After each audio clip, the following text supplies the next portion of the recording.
একবার চোখ বন্ধ করে 1 সেকেন্ড ভাবেন, আজ আমরা যাদের রুহের মাগফিরাত কামনা করলাম, এই 20 বছরের ব্যবধানে, 30 বছরের ব্যবধানে, 10 বছরের ব্যবধানে, 50 বছরের ব্যবধানে আবার এর পরের লোকেরা আমাদের রুহের মাগফিরাত কামনা করে। এটা কি পরিমাণ বাস্তবতা, কি পরিমাণ বাস্তব! এটাকে অস্বীকার করার, না বুঝার কিছুই নাই, মৃত্যুকে না বুঝার কিছুই নেই। কারণ এত বেশি জলজ্জান্ত আল্লাহ তাআলা এটা আমাদের সামনে দেখাইছেন, এত মানুষের মৃত্যু আল্লাহ আমাদের সামনে দেখাইছেন, এটাকে অস্বীকার করার, না বুঝার কিছুই কিছুই নেই। গাফেল সন্তান কোনো কিছুতেই যাকে কোনো আসর করে না। আহা, আপনারা জানেন না, আপনাদের এক এক ছেলের অবস্থা হলো কলিজাটা পাথর হয়ে গেছে, কোনো কিছুই তার কলিজা নাড়ায় না।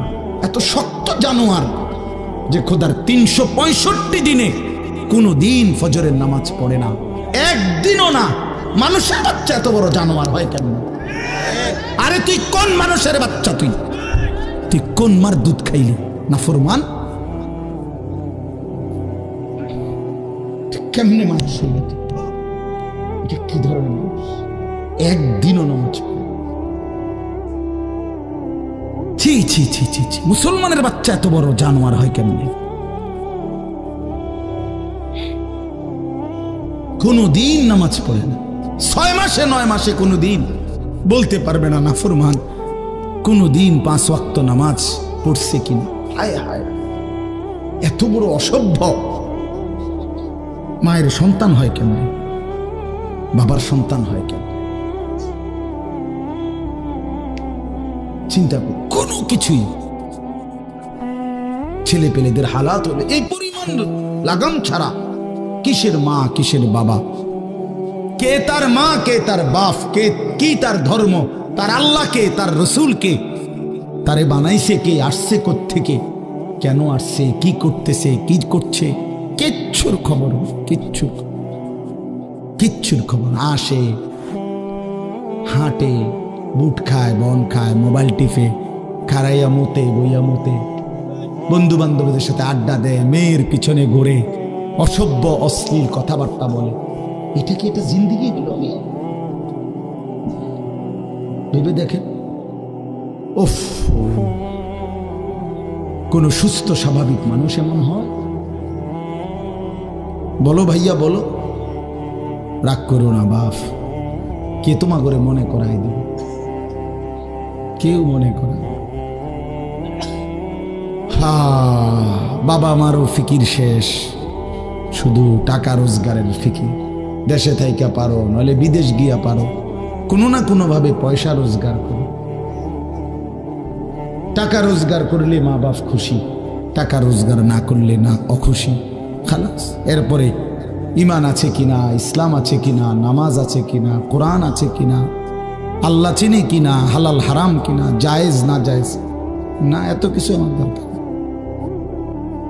ফুতেরে জিগায়ও না যে ফুত কামাই যে করতেছ, কি হালাল কামাই করো না হারাম না, এত কিছুর দরকার কি? টাকা দিতেছে, খাইতেছে, ঘুমাইতেছে, বিল্ডিং করতে আসে, জমি কিনতে আসে, আফেল মালটা খাইতেছে। এক ছেলে আমারে নিজে বলছে, আমি সবার ব্যাপারে বলি না, এক ছেলে আমারে নিজে বলছে, হুজুর আমি একটা দেশের নাম বলছে, যেই দেশে আমার কর্মটা ছিল, চলে আসছে ওই দেশ থেকে। আমার বলছে, হুজুর আমার কর্মটা হলো এই, মদের বার, মদের হোটেলে নারী পুরুষ উলঙ্গ জিনা ব্যভিচার করে, আমার দায়িত্ব শুধু পাশে দাঁড়িয়ে মদের বোতল নিয়ে দাঁড়ায় থাকা, যতবার তারা চায় অতবার তাদেরকে মদ গ্লাসে ঢেলে দেওয়া, তাদের হাতে তুলে দেওয়া। এর বিনিময়ে আমার মাসে বেতন 2 লাখ টাকা। মুসলমান, মুসলমান, মুসলমানের সন্তান, বাংলাদেশের সন্তান। তো এই টাকা যখন বাবা খাচ্ছেন, বিল্ডিং করতেছে, কোনো টেনশন নাই। আমি আবারও বলছি, আমি সবার জন্য বলি, ওই বলছি দেখে অট্টা কইছি, কথা বুঝছেন? আমি তো নাম ঠিকানা বলি না। এই জন্য আমার বাপ, ডাক দিয়েন না, ডাক দিয়েন না, একজনও ডাক দিয়েন না, অসভ্যরে ডাক দিয়েন না। হ্যাঁ হ্যাঁ, ডাক দিবেন কেন? হাইওয়ানকে ডাক দিবেন কেন?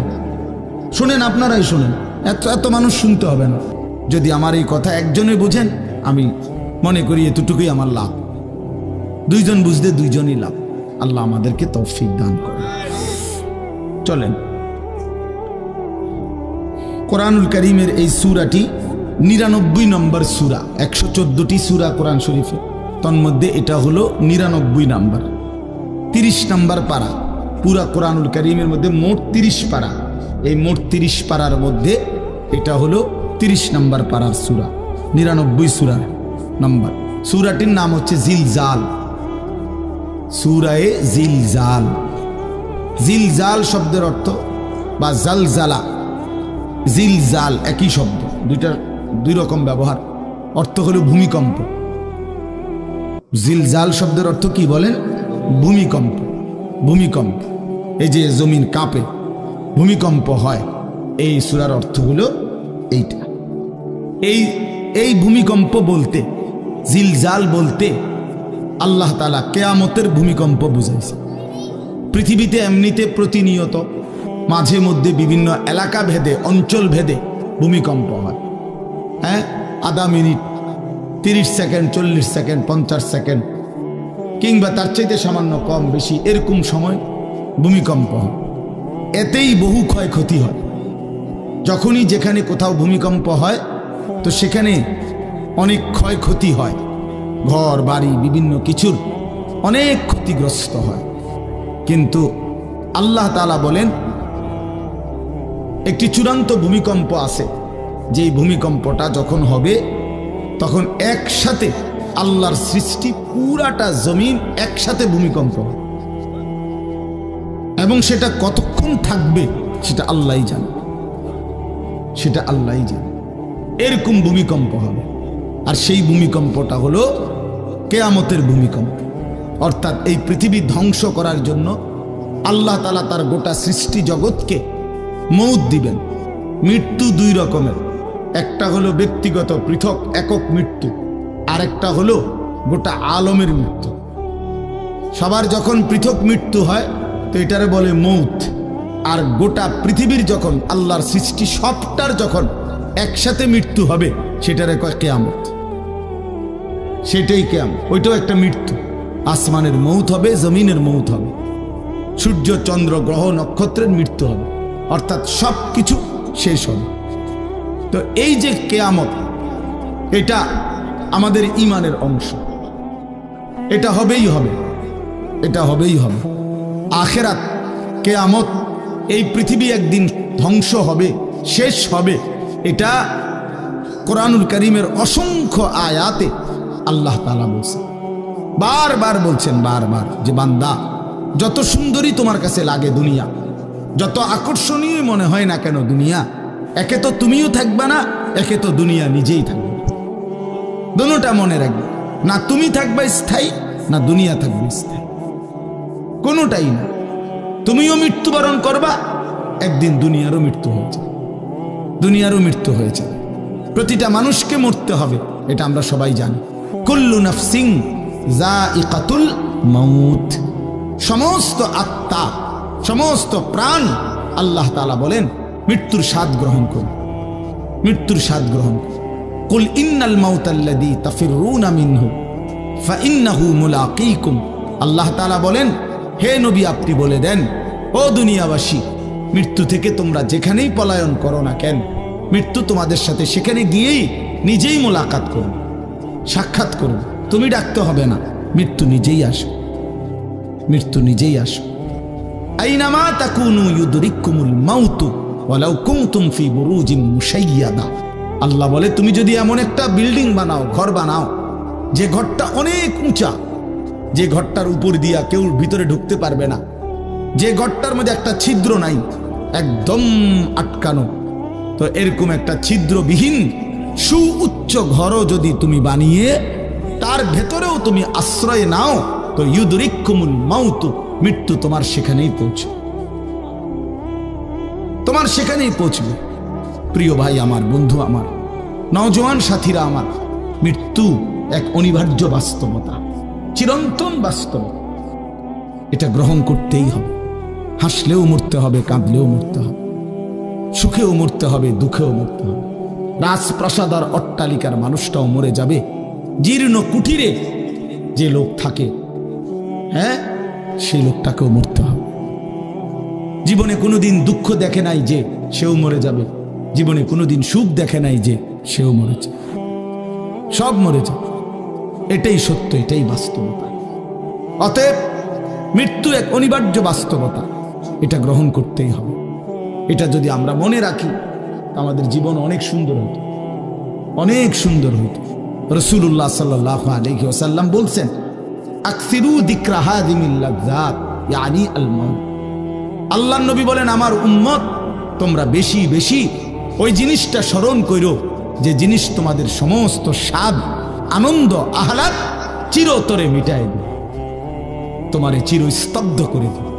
জলজ্জান্ত মানুষটা আমাদের সামনে হাঁটতো, চলতো, উঠতো, বসতো, ঘুরতো, ফিরতো, হ্যাঁ, সেই মানুষটা মনে করেন আমার চোখের সামনে নাই, তার লাশ আমার সামনে। আহা, সেই লোকটা স্তব্ধ। পৃথিবীর কত মানুষ কত আওয়াজ করতেছে, কত শোরগোল করতেছে, কিন্তু এই লোকটা হাতও নাড়ে না, পাও নাড়ে না, চোখও মেলে না, আর কিছুই করে না। এ কি আশ্চর্য বিষয়! চোখের সামনের এই মানুষটা নাই, কি হলো তার? কে তারে থামায় দিল? কে তারে স্তব্ধ করে দিল? এ তো আমার মতো ঘুরতো, ফিরতো, হাঁটতো। আহ, আমার আব্বারে আমি কত দেখছি, একদিন আমার আব্বা চলে গেলেন। আমার দাদারে আমি কত দেখছি, আমার দাদা একদিন চলে গেলেন। আমার জ্যাঠারে আমি দেখে আসছি, দোয়া করে আসছি, ফু দিয়ে আসছি। এক সপ্তাহ পরে দাদ জ্যাঠা ইন্তেকাল করলেন। আবার এক সপ্তাহ পরে আমি গিয়া জ্যাঠার জানাজা পড়াইছি। এই তো বাস্তবতা। যুবক ভাই, তুমিও মনে রাখো, বয়স্ক বাবা আপনিও মনে রাখেন। হাসান বসরি রহমতুল্লাহ আলাইহি একজন বড় বুজুর্গ ছিলেন। উনি বলতেন, তিনি যখন কোনো যুবককে দেখতেন আর বয়স্ক দেখতেন, তো তিনি যুবকদেরকে বলতেন, ইয়া মা'শারাশ শাবাব ইন্না যারআ কাদ তুদরিকুহুল আহাতু ক্বাবলা আন ইয়াবলুগা। তিনি উপদেশ দিতেন, হে যুবকগণ শোনো, সব ফুল, সব ফল, সব গাছ চারা পরিপক্ক পাকা পর্যন্ত পৌঁছায় না, তার আগেই অগণিত ফুল, অগণিত ফল, অগণিত চারা গাছ ঝরে যায়। এটা উনি মনে করাইতেন মৃত্যুর কথা। উনি এটা বুঝাইতেন, যুবক তুমি দেখো, একটা আম গাছের মধ্যে যতগুলো মুকুল ধরছে ফুল, সবগুলো আম হয় না। যতগুলো আম ধরছিল ছোট ছোট, সবগুলো বড় পাকা পর্যন্ত যায় না, তার আগেই ঝরে যায়। ঝরেই যায় বেশি, থাইকা যায় অল্প। তার মানে যুবক, কিশোর, তরুণ এই বয়সেই মৃত্যু হয় বেশি, বৃদ্ধ পর্যন্ত পৌঁছে কম। পুরা বাড়িতে অনেক সময় এমন হয় একজনও বয়স্ক লোক নাই, একজনও নাই। আমার ঘর, আমার বাপ চাচাদের যে ঘর, সেখানে আপনার এখন আমার চাচাতো ভাই, জ্যাঠাতো ভাই, আমার ভাই বেরাদর সব মিলাইয়া আমাদের ছেলে পেলে ভাই ভাতিজা মিলে না হয়তো 60-70 জন আছি আমরা, কিন্তু আমাদের একজনও বয়স্ক লোক নাই। আমার দাদাও নাই, দাদিও নাই, জ্যাঠাও নাই, চাচাও নাই, আমার আব্বাও নাই, কেউ নেই। তাইলে কেন এমন হলো? তাহলে বোঝা গেল অধিকাংশই ঝরে যায়, কবরে চলে যায়, মৃত্যু হয়ে যায়। এই জন্য ধোঁকা না খাওয়া। আরেকটা হলো, বয়স্ক লোককে দেখলে উনি বলতেন, হাসান বসরি রহমতুল্লাহ আলাইহি, ইয়া মা'শারা শুয়ুখ, হে বৃদ্ধগণ। উনি তাদেরকে জিজ্ঞাসা করতেন যে, মা ইউনতাজারু বিসসারআই ইযা বালাগা, যখন কোনো ফসল পাইকা যায় তখন আর বাকি থাকে কি? কি বাকি থাকে? কাটা। কথা বলে না, কি বাকি থাকে? ক্বালু আল হাসাদ, বা কাটাটা বাকি থাকে, পাইকা তো গেছে। তার মানে আপনারা পাইকা তো গেছেন, বয়স তো হয়েই গেছে, আর শুধু মৃত্যুটা বাকি, আর শুধু মৃত্যুটা বাকি। তাইলে যুবককে বলতেন, তুমি ভেবো না তুমি বৃদ্ধ হবা, কারণ অসংখ্য ফুল তো আগেই ঝরে যায়, অসংখ্য ফল তো আগেই ঝরে যায়, অসংখ্য গাছ তো আগেই ঝরে যায়। আবার বৃদ্ধকে বলতেন যে আপনার তো আর কিছুই বাকি নাই, আপনি তো পাইকেই গেছেন, এখন শুধু কাটা, কবর, মৃত্যু ছাড়া আর বাকিটা কি? তাহলে মৃত্যু ভুলে না যাওয়া, মৌত ভুলে না যাওয়া। রাসূলুল্লাহ সাল্লাল্লাহু আলাইহি ওয়াসাল্লাম বলেন, কাফা বিল মাউতে ওয়াইজান।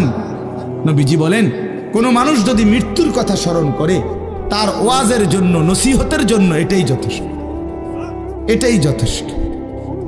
আমরা কিতাবে পড়ছি, হযরত ওমর রাদিয়াল্লাহু তাআলা আনহু, এত বড় সাহাবী, উনি বলতেন, কুল্লা ইয়াউমিন ইউকালু মাতা ফুলান মাতা ফুলান ওয়ালা বুদ্দা মিন ইয়াউমিন ইউকালু মাতা ওমর। তিনি বলতেন, হায় শোনো, প্রতিদিন ঘোষণা হয় আজ অমুকের মৃত্যু হলো, অমুকের মৃত্যু হলো, অমুকের মৃত্যু হলো। অচিরেই একদিন ঘোষণা হবে আজ ওমরের মৃত্যু হলো, আজ ওমরের মৃত্যু হলো। উনি বলেন, এই ঘোষণা শুনবে খুব দ্রুত একদিন।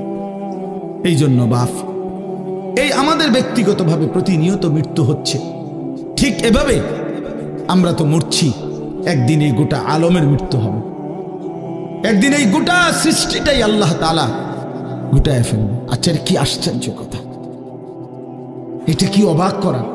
এক মিনিট যদি কেউ বিবেক দিয়া ভাবে, যারে বলে কি হুজুর, বলেন কি, এত বড় আসমান ভেঙে যাবে, এই সূর্য খসে পড়বে, চাঁদ খসে পড়বে। আল্লাহ তাআলা বলছে, ইযাস সামাউন ফাতারাত, আসমান ভেঙে যাবে, ওয়া ইদাল কাওয়াকিবুন তাসারাত, তারকারাজি খসে খসে পড়বে, ইযাস শামসু কুব্বিরাত ওয়া ইদাল কাওয়াকিবুন তাসারাত। আল্লাহ তাআলা বলেন, সূর্যটা গুটায় ফেলা হবে, পাহাড়গুলো বালির মতো, তুলার মতো উঠতে থাকবে। ইদা রাজ্জাতিল আরদু রাজ্জা, এই জমিনের মাটিগুলো রেজা রেজা, পাউডার পাউডার হয়ে যাবে। ওয়া ইদাল বিহারু ফুজ্জিরাত, সমুদ্র, খাল, বিল, নদীর পানিগুলো সব টকবগে উতরাইয়া গরম হইয়া বাষ্পের মতো উড়ে যাবে। না কোথাও পানি থাকবে, না কোথাও গাছ থাকবে, না আসমান থাকবে, না জমিন থাকবে, কিছুই না। আচ্ছা, এটা কেমন কথা, এটা কেমন আশ্চর্য বিষয়। এই গোটা আলমের মৃত্যু হবে। আল্লাহ তাআলা কোরআনুল কারীমে বিশ্বাস করেন, অসংখ্যবার এই কথা এটা বলছে, এটা হবেই হবে। ইদা ওয়াকাতিল ওয়াকিআ, আল্লাহ বলেন এই ঘটনাটা ঘটবে। লাইসা লিওয়াকাতিহা কাযিবা, এই ঘটনা মিথ্যা মনে করার মতো কেহ নাই। যেদিন ঘটে যাবে তখন আর কারো কোনো মিথ্যাবাদী আর থাকবে না, অর্থাৎ কেউ আর অস্বীকার করার সুযোগ হবে না। চোখের সামনে দিন, চোখের সামনে দিন। কোরআন শরীফে একটা সূরা আছে, সূরা হজ। ওই যে আমরা হজ করি না, এই হজ সূরাটার নাম। এই সূরার শুরুতে আল্লাহ তাআলা এই পৃথিবী ধ্বংসের, কিয়ামতের একটা সাংঘাতিক বর্ণনা দিয়েছেন। ওইখানে আছে, আল্লাহ বলেন, ইয়া আইয়ুহান নাসুত্তাকু রাব্বাকুম, তোমরা আল্লাহকে ভয় করো। আর শুনো, ইন্না জালজালাতাস সাআতি শাইউন আযীম, নিশ্চয়ই কিয়ামতের ভূমিকম্প, জালজালা, এই যে বললাম জিলজাল এবং জালজালা অর্থ ভূমিকম্প। আল্লাহ বলেন কিয়ামতের ভূমিকম্প, ইসরাফিল যখন ফু দিবে, আমার এই পৃথিবী যখন ভাঙতে শুরু করবে, এই সৃষ্টি জগৎ পুরাটা যখন আমি আল্লাহ গুটায় ফেলবো, ওয়াসসামাওয়াতু মাতবিয়াতুম বিয়ামিনি, আল্লাহ বলেন 7 আসমান আমি আল্লাহ তাআলার হাতের মধ্যে গুটায় ফেলবো, গুটায় ফেলবো। তুমি জানো না আমার ক্ষমতা। কুল্লু মান আলাইহা ফান ওয়া ইয়াবকা ওয়াজহু রাব্বিক, সব শেষ করে দেব আমি, শুধু আমি আল্লাহই থাকব, শুধু আমি আল্লাহই থাকব। তো আল্লাহ তাআলা বলেন, এই ইসরাফিল ফু দিলেই, শুরু করলেই জমিনে ভূমিকম্প শুরু হবে। ইন্না জালজালাতাস সাআতি শাইউন আযীম, আল্লাহ বলেন নিশ্চয়ই এই কিয়ামতের ভূমিকম্প, এটা শাইউন আযীম, বড়ই ভয়ানক, বড়ই মারাত্মক। কারণ দুনিয়ার ভূমিকম্প, এক নাম্বার হলো বর্তমানের ভূমিকম্প, কখনো 30 সেকেন্ড, কখনো 40 সেকেন্ড, কখনো 47 সেকেন্ড, 50 সেকেন্ড, এই সেকেন্ড সেকেন্ড মিনিট 47 মিনিট নি ভূমিকম্প হয়। কথা কর না কেন? 30 মিনিট ভূমিকম্প হয়। 30 মিনিট ভূমিকম্প হইলে আমাদের 14 গোষ্ঠী থাকবে নি। 30 সেকেন্ড 40 সেকেন্ড হয় ভূমিকম্প। এইটুকুতে একে তো সময় সামান্য, দ্বিতীয়ত হলো একসাথে গোটা পৃথিবীতে হয় না, এদিকে হলে ওইদিকে হয় না এরকম। কিন্তু আল্লাহ তাআলা বলেন ইসরাফিল ফু দিলে যে ভূমিকম্পটা হবে, সেই ভূমিকম্পটা গোটা পৃথিবী একসাথে নাড়ায় দিবে, একসাথে নড়ে। 47 সেকেন্ড না, কতক্ষণ সেটা আল্লাহই জানে। তখন অবস্থা কি হবে? মানুষের আতঙ্ক, এই ভূমিকম্পে আতঙ্ক। হ্যাঁ, আমি একবার চাঁদপুর মাহফিলে ছিলাম, রাত্রে ঘুমাইছি মসজিদের রুমে, ইমাম সাহেবের রুমে। এই সময় ভূমিকম্প আইছে, দরজা খুলে দিছি দৌড়। মসজিদের মাঠে আইছি দাঁড়াইয়া, চাই যে পুরা গ্রামের মানুষ সব আইসা বলছে হই হুল্লোড় চিৎকার, হায় হায়। অথচ সবাই চিৎকার দিতে দিতে ভূমিকম্প শেষ। ভূমিকম্প হয়েছেই তো অল্প একটু, কিন্তু এটুকুর আতঙ্কেই যা হুজুর পাবলিক বরাবর। কিসের হুজুর আর কিসের পাবলিক, বক্তা শ্রোতা সমান। এই এখন মনে করেন ভূমিকম্প হইলে আমরা সব দিন দৌড়, আমি এখানে বুজুর্গি দেখাইব, এটা হ্যাঁ আমি একটা বড় হুজুর বেটা প্রধান বক্তা, আমি লড়লে কি মাইসে কি করব? আপনি কি করবেন? আমার সময় কো, আমার জান নিয়ে কথাটা।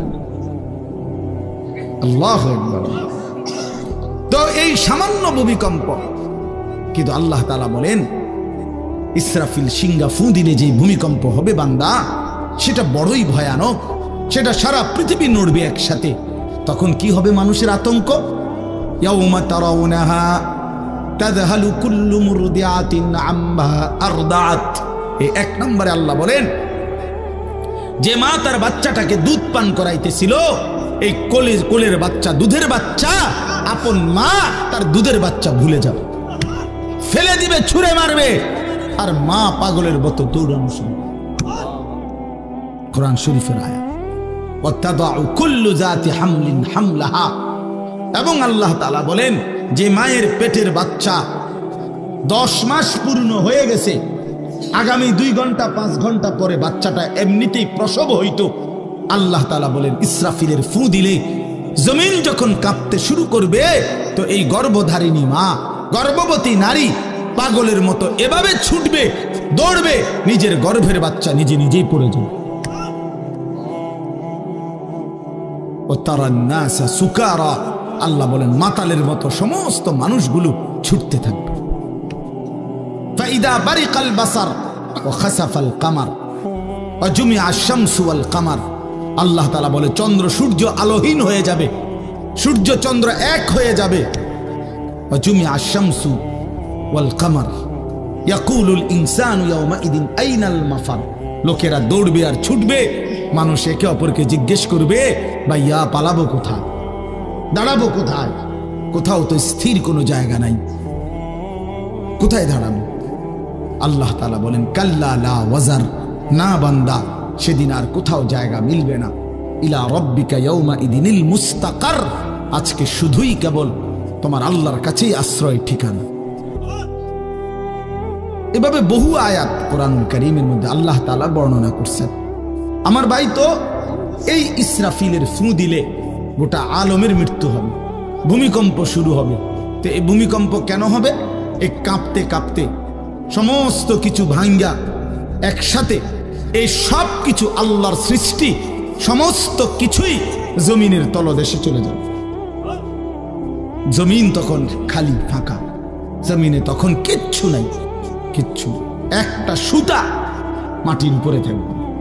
এই প্রথমবার ইসরাফিল ফু দিলে সমস্ত কায়নাত, ইনসান, জিন, আল্লাহর সমস্ত সৃষ্টি, মাখলুকাত সব জমিনের তলদেশে চলে যায়। মানুষ ও জিন ও অর্থ সম্পদ, স্বর্ণ রৌপ্য মণি মুক্তা হীরা জহরত সব সব সব একটা কাগজের অস্তিত্ব, সব কিছু, গোটা জমিন ফাঁকা। এভাবে কতদিন আল্লাহ জানে, কতদিন আল্লাহ জানে। হ্যাঁ, এরপরে একটা নির্দিষ্ট সময় পরে আবার আল্লাহ তাআলা ইসরাফিলকে জীবিত করবেন, করে আবার আল্লাহ তাআলা দ্বিতীয়বারের মতো ফু দিতে বলবেন। এই দুই ফুঁয়ের মাঝখানে কতদিন? নবী সাল্লাল্লাহু আলাইহি সাল্লামের এক হাদিসের মধ্যে বলছে 40 সাহাবীরা ব্যাখ্যা করছেন মুহাদ্দিসিন, সেই 40টা হতে পারে 40,000 বছর। 40,000। এই জন্য বাপ একটা কথা হলো, সর্বশেষ যেই লোকটা কবরে যাবে, শেষ যেই ব্যক্তি মরবে পৃথিবীতে, হতে পারে তাকেও শুধু কবরেই থাকতে হবে 40,000 বছর। 40,000 বছর, এরপরে তো আখিরাত। এই 40,000 বছর যদি কবরে আযাব হয়, 40,000 বছর যদি কবরে আযাব হয় ভাই, তখন কি হবে? এবার ভেবে দেখেন, এখন যারা কবরে যাচ্ছে,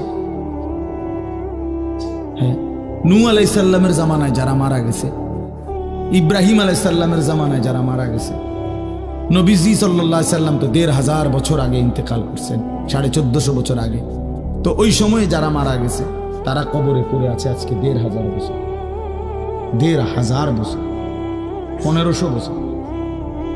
তাহলে নূহ আলাইহিস সালামের জাতি কত বছর থেকে পড়ে আছে? কোথায় নূহ নবী, কোথায় আমাদের নবী? কত ব্যবধান! এই জন্য বাপ, শুধুমাত্র কবরের বিষয়টাই তো সাংঘাতিক, আখিরাত তো পুরো। শেষ ব্যক্তিটাও যদি কবরে থাকতে হয় 40,000 বছর, তো এখনকার মানুষগুলো আছে কত কাল ধরে। তো এই যার কবরে আযাব হচ্ছে, আহা বাপ, সে কি পরিমাণ কষ্ট পাচ্ছে ভাই ভাই। কবরবাসীদের রূহের মাগফিরাত। আরে ভাইয়া, একবার চোখ বন্ধ করে 1 সেকেন্ড ভাবেন, আজ আমরা যাদের রূহের মাগফিরাত কামনা করলাম, এই 20 বছরের ব্যবধানে, 30 বছরের ব্যবধানে, 10 বছরের ব্যবধানে, 50 বছরের ব্যবধানে আবার এর পরের লোকেরা আমাদের রূহের মাগফিরাত কামনা করে। এটা কি পরিমাণ বাস্তবতা, কি পরিমাণ বাস্তবতা! এটাকে অস্বীকার করার, না বুঝার কিছুই নাই, মৃত্যুকে না বুঝার কিছুই নেই। কারণ এত বেশি জলজ্জান্ত আল্লাহ তাআলা এটা আমাদের সামনে দেখাইছেন, এত মানুষের মৃত্যু আল্লাহ আমাদের সামনে দেখাইছেন, এটাকে অস্বীকার করার, না বুঝার কিছুই নেই। তো চলেন, এরপরে আল্লাহ তাআলা ইসরাফিলকে আবার জীবিত করবেন। জীবিত করে আল্লাহ তাআলা ইসরাফিল আলাইহিস সালামকে বলবেন, ইসরাফিল, আবার তুমি সিংহায় ফু দাও। এইবার যখন সিংহায় ফু দিবে, তখন ইসরাফিল আলাইহিস সালামের এই দ্বিতীয় ফুতে আবার ভূমিকম্প শুরু। আবার কি শুরু হবে? ও মাঝখানে ভাই, ওই ছেলে অপদার্থ, কথা বলো না, হাসাহাসি করো না, কারো কথা বাকি থাকলে, দুষ্টামি বাকি থাকলে উঠে চলে যাও, বাহিরে আলাদা জায়গা আছে। গাফেল সন্তান কোনো কিছুতেই যাকে কোনো আসর করে না। আহা, আপনারা জানেন না, আপনাদের এক এক ছেলের অবস্থা হলো কলিজাটা পাথর হয়ে গেছে, কোনো কিছুই তার কলিজা নাড়ায় না। এত শক্ত জানোয়ার যে খোদার 365 দিনে কোনো দিন ফজরের নামাজ পড়ে না, একদিনও না। মানুষের বাচ্চা এত বড় জানোয়ার হয় কেন? আরে তুই কোন মানুষের বাচ্চা? তুই কোন মার দুধ খাইলি? নাফরমান! কেমনে মানুষ হইলি? কি ধরনের একদিনও নামাজ পড়ে? ছি ছি ছি ছি ছি! মুসলমানের বাচ্চা এত বড় জানোয়ার হয় কেমনে?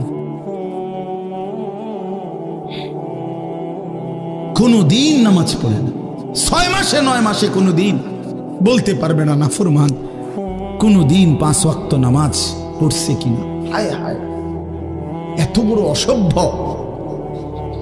মায়ের সন্তান হয় কেমনে? বাবার সন্তান হয় কেমনে? চিন্তা কর, কোনো কিছুই। ছেলে পেলেদের হালাত হলে এই পরিমাণ লাগাম ছাড়া, কিসের মা কিসের বাবা, কে তার মা কে তার বাপ, কে কি তার ধর্ম, তার আল্লাহ কে, তার রসুল কে, তারে বানাইছে কে, আসছে কোত্থেকে, কেন আসছে, কি করতেছে, কি করছে, কিচ্ছু কিচ্ছুর খবর নেই, কিচ্ছুর খবর। আসে, হাঁটে, বুট খায়, বন খায়, মোবাইল টিপে, খাড়াইয়া মতে, বইয়া মতে, বন্ধু বান্ধবীদের সাথে আড্ডা দেয়, মেয়ের পিছনে ঘোরে, অসভ্য অশ্লীল কথাবার্তা বলে। এটা কি একটা জিন্দিগি হলো? ভেবে দেখেন। উফ, কোন সুস্থ স্বাভাবিক মানুষ এমন হয়? বলো ভাইয়া, বলো। রাগ করো না বাপ, কে তোমা করে মনে করাই দিবে? কেউ মনে করায়। হা, বাবা মারও ফিকির শেষ, শুধু টাকা রোজগারের ফিকির। দেশে থাইকা পারো, নইলে বিদেশ গিয়া পারো, কোনো না কোনো ভাবে পয়সা রোজগার করো। টাকা রোজগার করলে মা বাপ খুশি, টাকা রোজগার না করলে না অখুশি, খালাস। এরপরে ইমান আছে কিনা, ইসলাম আছে কিনা, নামাজ আছে কিনা, কোরআন আছে কিনা, আল্লাহ চিনে কিনা, হালাল হারাম কিনা, জায়েজ না জায়েজ না, এত কিছু আমার দরকার। ফুতের জিগায়ও না যে ফুত কামাই যে করতেছ, কি হালাল কামাই করো না হারাম না, এত কিছুর দরকার কি? টাকা দিতেছে, খাইতেছে, ঘুমাইতেছে, বিল্ডিং করতে আসে, জমি কিনতে আসে, আফেল মালটা খাইতেছে। এক ছেলে আমারে নিজে বলছে, আমি সবার ব্যাপারে বলি না, এক ছেলে আমারে নিজে বলছে, হুজুর আমি একটা দেশের নাম বলছে, যেই দেশে আমার কর্মটা ছিল, চলে আসছে ওই দেশ থেকে। আমার বলছে, হুজুর আমার কর্মটা হলো এই, মদের বার, মদের হোটেলে নারী পুরুষ উলঙ্গ জিনাবে বিচার করে, আমার দায়িত্ব শুধু পাশে দাঁড়িয়ে মদের বোতল নিয়ে দাঁড়ায় থাকা, যতবার তারা চায় অতবার তাদেরকে মদ গ্লাসে ঢেলে দেওয়া, তাদের হাতে তুলে দেওয়া। এর বিনিময়ে আমার মাসে বেতন 2 লাখ টাকা।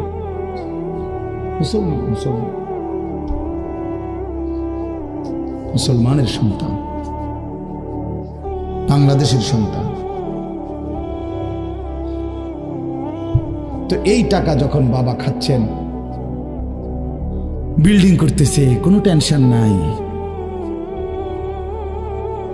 আমি আবারও বলছি, আমি সবার জন্য বলি না, ওই বলছি দেখে ওরটা কইছি, কথা বুঝছেন?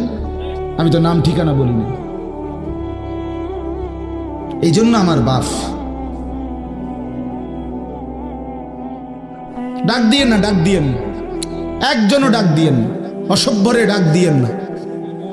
হ্যাঁ হ্যাঁ, ডাক দিবেন কেন? হাইওয়ানকে ডাক দিবেন কেন? শুনেন, আপনারাই শুনেন, এত এত মানুষ শুনতে হবে না, কোনো অসুবিধা নেই, কোনো অসুবিধা নেই। আমি তো এটাই বুঝাইতে চাইতেছি, প্রত্যেকটা মানুষ আজকে মুসলমান, আমরা ঘর দেখায়, ফার্নিচার দেখায়, বিল্ডিং দেখায়। হুজুর দোয়া করেন, ঘরটা করছি, হুজুর দোয়া করেন। কিতা দোয়া করতে হবে না, কিতা দোয়া করতে, বিল্ডিং এর দোয়া কিতা? আবার ইট বালুর লেগে দোয়া করে লাভ কি বেড়া? হুজুর মোটরসাইকেল কিনছি, হুজুর দোয়া করে দেন। কিতা দোয়া করতে, কি মোটরসাইকেলের দোয়া কিতা? আবার আজীব লাগে না? বাস্তব এগুলো সার ডালাই দিই মাইজগে, হুজুর কত দোয়া করে দিই, সার ডালাই দোয়া। ওরা সার ডালাই করে, ওটার ফুতে মোবাইলে অশ্লীল উলঙ্গ ছবি দেখে। ওটার সন্তান উনি দাঁড়াইয়া রয়েছে মিস্ত্রির সামনে, ওনার গাম বাইয়া বাইয়া পড়তেছে সার ডালাইয়ের দিন, আর অসভ্য জানোয়ার সন্তান বন্ধুদের সাথে উলঙ্গ ছবি দেখতেছে। ওই জানোয়ারের জন্য উনি সার ডালাই দিতেছে, ওই হাইওয়ানের জন্য উনি ঘর করে দিয়ে যেতেছে। উনি কবরে জায়গা ঘর করে দিয়ে গেছে, এর জন্য ঘর করলেন? ছি ছি ছি ছি ছি। আমার দেওয়া ঘরে আমার কষ্টের কমাইয়ে এখানে বসে বসে রঙিন ছবি দেখবে, উলঙ্গ দৃশ্য দেখবে ঘরে শুয়া শুয়া সারা রাত। এর জন্যই আমার জীবনের এই অর্জন, এই ছিল আমার উপার্জনের উদ্দেশ্য। আহ, কতবার বললে বুঝবেন, কেমনে বললে বুঝবেন, কারে বললে বুঝবেন? আল্লাহ মাফ করে দেন। চলেন বাপ, তো বলতেছিলাম আল্লাহ তাআলা ইসরাফিল আলাইহিস সালামকে বলবেন আবার ফু দাও। তো তিনি দ্বিতীয়বারের মতো ফু দিলে জমিন আবার ভূমিকম্প শুরু হবে। এই ভূমিকম্পে জমিন কাঁপতে কাঁপতে এইবার জমিনের তলদেশে ওই প্রথমবার ফু দেওয়াতে ভূমিকম্প কাঁপতে কাঁপতে সব উপরে যা ছিল সব নিচে চলে গেছে। মনে আসেনি এটা কইছি? তাহলে উপরটা কি? ফাঁকা। এইবার নিচে যা ছিল সব উপরে চলে আসবে। এই আসলেই এটা হাসরের মাঠ। সমস্ত নিচের জিনিস যা কিছু, একেবারে মানুষ, গরু, ছাগল, হাঁস, মুরগা, জিন, ইনসান, ঘর দুয়ার, বাজার, ব্যবসা, দোকান, টাকা, হীরা জহরত, মণি মুক্তা, টাকা পয়সা, অর্থবিত্ত, সব সোজা কথা জমিনের তলদেশের সব কিছু জমিনের উপরে উঠে আসবে। উঠে আসলেই এইটা হাসরের মাঠ। এইটা এই হাসরের মাঠ কোনটা জানেন? এই যেখানে বসে আছেন এখন, এটাই হাসরের মাঠ। এই জমিনের উপরেই হাসরের মাঠ। বাকি শুধু আল্লাহ কোরআন বলছে ইদাল আরদু মুদ্দাত, আমি আল্লাহ জমিনটাকে টেনে আরো লম্বা করে দেব, আরো বড় করে দেবো আর কি, প্রশস্ত করে দেবো। কারণ ওই যে পিসের মানুষ খারাপ লাগবে না? মানুষ তো দাঁড়াই বসেই আদম আলাইহিস সালাম থেকে নিয়া, তো মানুষ বেশি না? মানুষ, গরু, ছাগল, হাঁস, মুরগা, জিন, ভূত সব খারাপ না, সব দাঁড়াবে তো। এই জন্য আল্লাহ তাআলা বলেন জমিন আমি প্রশস্ত টেনে দিব, লম্বা করে দিব, এতটুকু। বাকি এটাই হাসরের মাঠ, এটাই হাসরের মাঠ। এই কথাটাই এখানে আল্লাহ তাআলা উল্লেখ করছেন। ইদা জুলজিলাতিল আরদু জিলজালাহা, যখন দ্বিতীয়বারের মতো ইসরাফিলের ফু দিলে জমিনের ভূমিকম্প শুরু হবে। ওয়া আখরাজাতিল আরদু আসকালাহা, আল্লাহ তাআলা বলেন তখন জমিন তার তলদেশে যা ছিল সমস্ত জমিনের তলদেশে, এগুলো এতদিন জমিনের বোঝা ছিল, বোঝা মানে মাটির নিচে, এগুলো সে মনে যেন ফুজা কান্দে লইছে। এবার ওয়া আখরাজাতিল আরদু আসকালাহা, জমিন তার বোঝা মানে জমিনের তলদেশে যা ছিল সে এবার তা জমিনের উপরে উঠাই দিবে, উপরে উঠাই দিবে। এরপরে আশ্চর্য কথা শুনেন, এরপরের কথাটার জন্য রাসূলুল্লাহ সাল্লাল্লাহু আলাইহি সাল্লাম হাদিসে বলছেন, এই ভাই শুনেন, ছেলেরা তোমরাও শোনো। নবী সাল্লাল্লাহু আলাইহি সাল্লাম বলেন এই জমিনের তলদেশ থেকে যখন সবকিছু উপরে উঠে আসবে তখন অর্থ সম্পদ, হীরা জহরত, মণি মুক্তা, স্বর্ণ রৌপ্য, এগুলো স্তূপ আকারে উঠে আসবে জমিনের উপরে, মানে হাসরের মাঠে। তো নবীজি একেবারে স্পষ্ট হাদিস, নবীজি সাল্লাল্লাহু আলাইহি সাল্লাম বলেন তখন এই স্বর্ণ রৌপ্য, টাকা পয়সা, হীরা জহরত, এগুলো এই অর্থ সম্পদগুলো আল্লাহর কুদরতে কথা বলবে। স্বর্ণের টুকরা কথা বলবে, কথা বলবে, রৌপ্যের টুকরা কথা বলবে, এগুলো কথা বলবে। কথা কি বলবে? এগুলো তখন ওই নাফরমান মানুষগুলোকে ডাক দিবে, ডাক দিবে, আইয়ুহাস সারিক, হে চোর, এদিকে এই সম্পদের জন্য চুরি করেছিলে, আজ যা দরকার নাও। আইয়ুহাল কাতি', হে ডাকাত, এদিকে এদিকে আসো, এই সম্পদের জন্য ডাকাতি করছিল, আজ নাও। হে আত্মীয়তার, আইয়ুহাল কাতি', আত্মীয়তার সম্পর্ক ছিন্নকারী ব্যক্তি, আসো। এই জন্য ভাইয়ের সাথে যুদ্ধ করছো, বোনের সম্পদ নষ্ট করছো, চাচারে সম্পত্তি দাও নাই, এই জন্য, এই দুনিয়ার জন্য নাও, এখন না, এখন যা লাগে নাও। এইভাবে প্রত্যেক নাফরমান পাপীকে, হে হারামখোর, সুদ করে দিগা, এখানে টাকা যা লাগে নে, নে বাটপার, এখান থেকে টাকা নে, কি পরিমাণ টাকা দরকার ছিল নে। এইভাবে রাসূলুল্লাহ সাল্লাল্লাহু আলাইহি সাল্লাম বলেন দুনিয়ার এই সম্পদগুলো কথা বলবে আর ডাকবে। ডাকলে মানুষ, আচ্ছা এটা তখন কেরম লিখবো? কথা বোঝেন নাই? এটি যখন কথা বলবে, ডাকাডাকি করবে, মানুষ কি বলবে? লোকেরা তো সবাই দাঁড়াইছে, মানুষও তো দাঁড়াইছে, তারারই তো ডাকতেছে, তো তারা কি বলবে? ওয়াকালাল ইনসানু মা লাহা, আল্লাহ নিজেই বলতেছে, লোকেরা তখন মানুষগুলো বলবে মা লাহা, এটা কি হলো? আরে এটা কি কারবার? এগুলো কথা বলে কেমনে? এগুলো কি কয়? এরা আমারে চিনলো কেমনে? আমি যে সিটার, আমি বাটফারে চিন্না লাইলো, ইন্নারিল্লাহ, একেবারে পুরা ধরা, অনবিচার আচার কিছুই শুরু হয়েছে না, এখনই বেজ্জুতি, বাকিটা তো অবস্থা খারাপ। মানে অর্থাৎ মানুষগুলো অবাক হয়ে বলবে মা লাহা, কি হলো জমিনে, কি হলো এগুলোর, এরা এমন করছে কেন, এরা কথা বলছে কেন। আল্লাহ বলেন ইয়াউমাইদিন তুহাদ্দিসু আখবারাহা, আল্লাহ তাআলা বলেন বান্দা হে কি দেখছো হবে, এই মাত্র দেখলা স্বর্ণ রূপ্য টাকা পয়সা কথা বলে, এখনে না দেখবা আসল খেলাটা।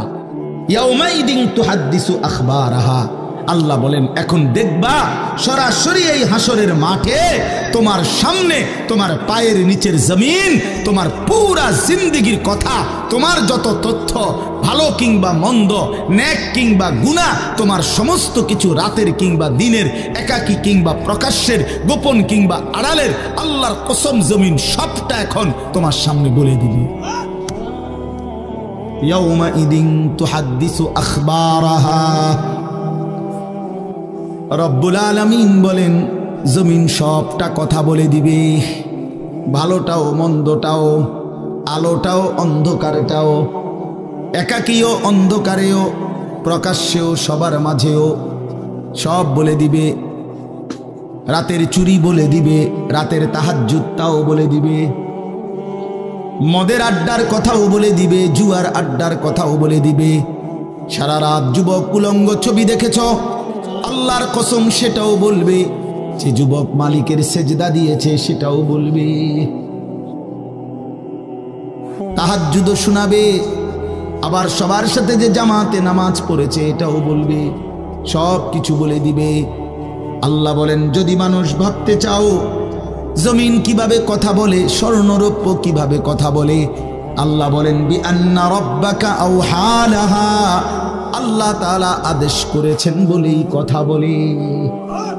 আল্লাহ বললে, হুকুম করিলে আল্লাহর গোটা কায়নাত, গোটা সৃষ্টি জগৎটাই কথা বলে। ওয়াশাহিদা আলাইহিম সামউহুম ওয়া আবসারুহুম ওয়া জুলুদুহুম বিমা কানু ইয়ামালুন। আল্লাহ বলে হাসরের ময়দানে বান্দা তোমার কান, তোমার চোখ, তোমার সারা দেহের চামড়া, জুলুদুহুম তোমার সারা দেহের চামড়া, হাসরের ময়দানে তোমার পুরা জিন্দেগির কর্মকাণ্ড বলে দিবে।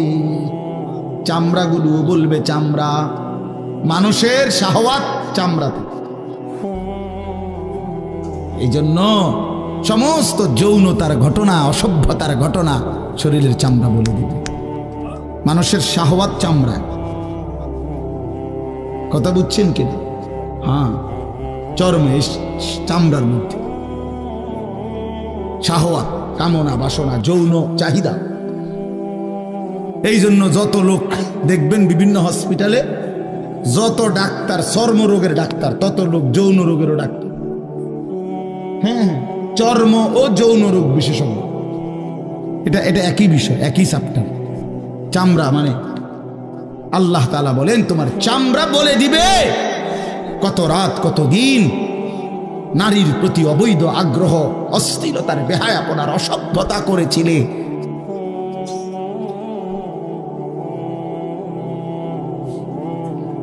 হায় হায়,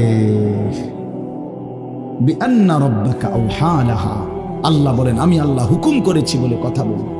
এই জন্য আল্লাহ হুকুম করিলে চামড়াও কথা বলে, কানেও কথা বলে। এখন কি কানে কথা বলে? কিন্তু সেদিন বলবো চোখেও কথা বলবে। এখন চোখ কথা বলে না, মানে সবকিছুর জবান খুলবে, সবকিছু। আপনারা বলেন আমরা তো মনে করি জিহ্বায় কথা বলে না, জিহ্বায় কথা বলে না, আল্লাহর হুকুম হইলে কথা বলে। নাহলে যে লোক বোবা তারও তো জিহ্বা আছে না, তো সে কথা বলে না।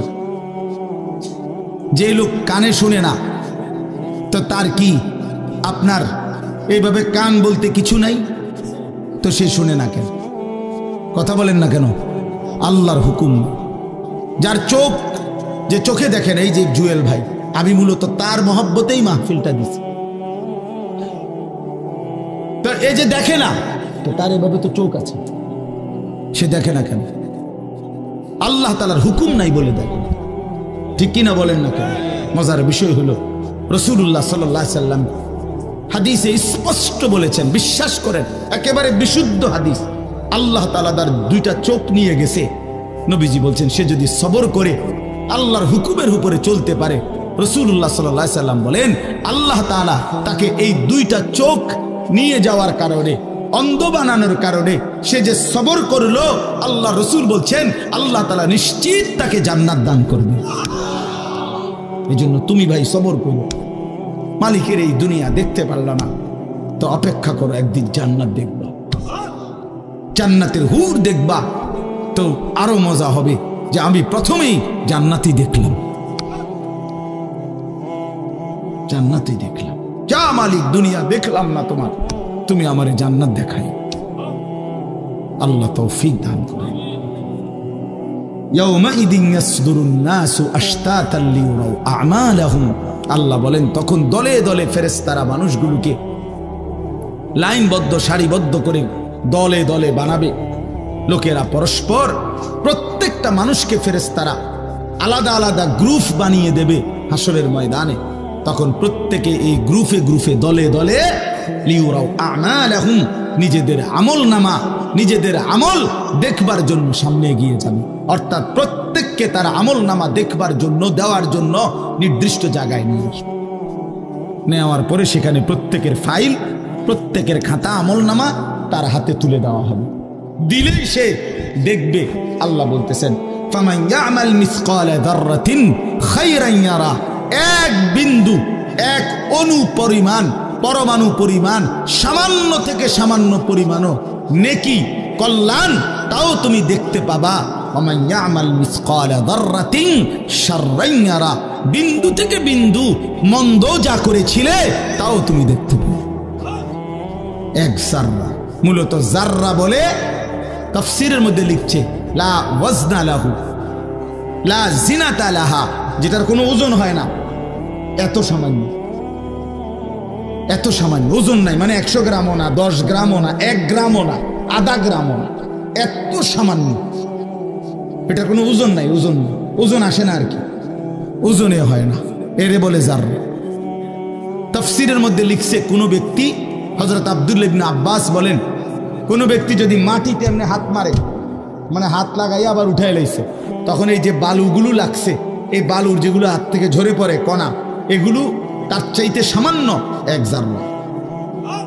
আমার উস্তাদ বলছিলেন ছাত্র জীবনে আমাদেরকে যে মানুষ যে কাপড় ধুইয়া চিপে, কাপড় এমনি চিপ্পা রোদ্রে দেয় না, মানে চিপ্পাই তো ফানি ফালায়, তো কাপড় চিপ্পা সাইরা মানুষের একটা স্বভাব হইল রৌদ্র দেওয়ার আগে এটার একটা ঝাড়া মারে, লুঙ্গিটারে একটা আগে কি মারে, ঝাড়া দিয়া এরপরে দেয়। এই যে লুঙ্গিটা ঝাড়া দিলে যে ছোট্ট ছোট্ট পানির ফোঁটা ছিটকাইয়া পড়ে, এই ফোঁটা এগুলো পিচ্ছি পিচ্ছি, এগুলো এক একটা জাররা অথবা তার চাইতে ছোট। এটার ওজন আসবে না, এটা 1 গ্রামও হবে না, আধা গ্রামও হবে না। এই সামান্য ভালোটাও তুমি দেখবা, মন্দটাও দেখবে। কেমনে আড়াল করবেন ভাই? নিজেকে আড়াল করবেন কেমনে বাপ? যুবক তুমি কেমনে আড়াল করবা? কোরআন শরীফে আছে, আল্লাহ বলেন ইয়াউমা তুবলাস সারাইর, বান্দা আমি হাসরের ময়দানে তোমার অন্তরের গোপন বিষয়গুলো, যেগুলো কেউ শুনে নাই, তুমিও বলো নাই, বলে দেব। হ্যাঁ, আফালা ইয়ালামু ইযা বু'সিরা মা ফিল কুবুর ওয়া হুসিলা মা ফিস সুদূর। আল্লাহ তাআলা বলেন এই বুকের ভিতরে, অন্তরের ভিতরের যেই কথাগুলো, সেগুলো খুলে দেব। এই জন্য আজকে আমার কথা এখানে শেষ। আমি এতটুকু কথাই বলতে চাই, এই 99 নম্বর সূরাটা আমাদেরকে এই কথার সবক দিচ্ছে যে আমরা আমাদের জিন্দেগির 1 সেকেন্ড, একটি নিঃশ্বাস আড়াল করবার সুযোগ নেই। হিসাব দিতে হবে, হিসাব দিতে হবে। 1 মিনিট, 1 সেকেন্ড, 1 পলক, 1 লম্হা, 1 মুহূর্ত আমাদের আড়াল করবার সুযোগ নাই ভাই। ভালোটার প্রতিদানও নিতে হবে, মন্দটারও প্রতিদান নিতে হবে। তাইলে কেন জীবন নষ্ট করব? কেন হায়াত নষ্ট করব? আমার অনুরোধ রইল, যতগুলো যুবক ছেলে আছো ভাই, তোমাদের কাছে অনুরোধ, মৌলানা কথা বলবে, এরপরে আরো একটু বয়ান হলে এরপরে দোয়া হবে, কিন্তু আমার মাঝখান দিয়ে কথাটাই আমি অনুরোধ করে বললাম, প্রত্যেকেই দয়া করে আল্লাহর ওয়াস্তে, আল্লাহর ওয়াস্তে নিজের জীবনের কদর করো ভাই। আমার এটাই শেষ কথা। যুবক ছেলেরা তুমি তুমি আমার সাথে এখন যাইবা না, আমিও তোমার সাথে যাব না। এই দুনিয়াও যেমন আমি আলাদা চলে যাচ্ছি, আপনারাও আলাদা চলে যাবেন। কিন্তু বাস্তব কথা হলো, আমি আপনি প্রত্যেকে আলাদা আলাদা কবরে আখেরাতে আল্লাহর সামনে মুখোমুখি হইতে হবে।